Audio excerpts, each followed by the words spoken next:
Hi friends, Kamal's kitchen को आपको स्वागत। आज मुझे बनाया जाऊँगी माछ तरकारी रेसिपी।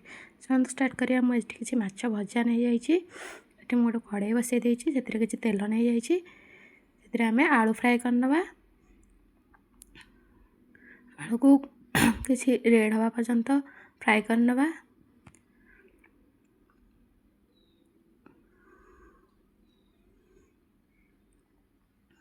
ये बची सोरिष तेल से आम आलू फ्राए करनवा। तो आलू फ्राए हो गला से आम आउ कि तेल आड करनवा। से मुझे किसी सुखिला नड़िया को नहीं से आम फ्राए करनवा।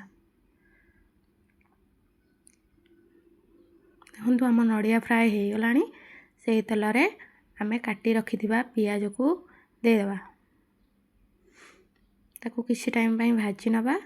किसी टाइम भाजी हो गला परे से आम काटिकी रखि टमाटो को से आम देदेवा।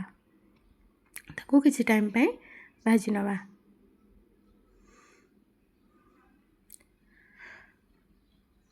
देखो आम किसी टाइम भाजी हो गला से आम रखा किसी अदा देदेवा और किसी छड़े रखिथिबा कोला रसुण को दे देइछि।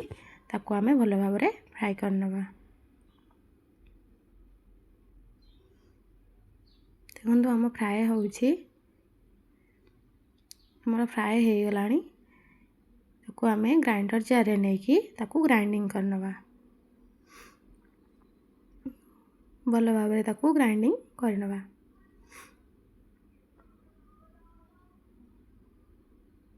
किसी पानी दे दबा से पानी दे दे ग्राइंडिंग करनवा। देखंतु कड़ाई आम तेल गरम हो जाइए। से आम ग्राइंडिंग कर रखिवा मसला को दे दबा। भल भाव ताको कषि नवा। देखो मसला भल भाव कषिया को छाड़ीदे किसी टाइम 5 मिनट आम भलसे कषि हो। मसला भलसे कषिले आम भल ही फ्लेवर आसे। से किसी लुण आड कर मसला से किसी हलदी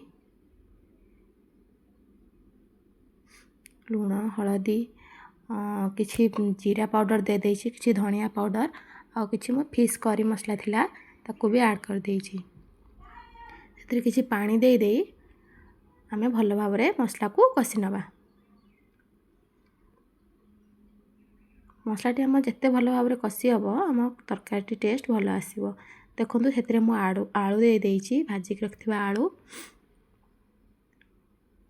आम किसी मिक्स करनवा किसी टाइम। देखो आलूटी आम आलू मसला भल भाव कषि हो जाइए।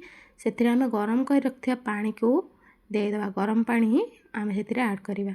देखो मु ढांकुणी घोड़े देछि। देखो आमर आलू भी सीझी गला। तरकारी हवा हवा अवस्था आसीगला से आम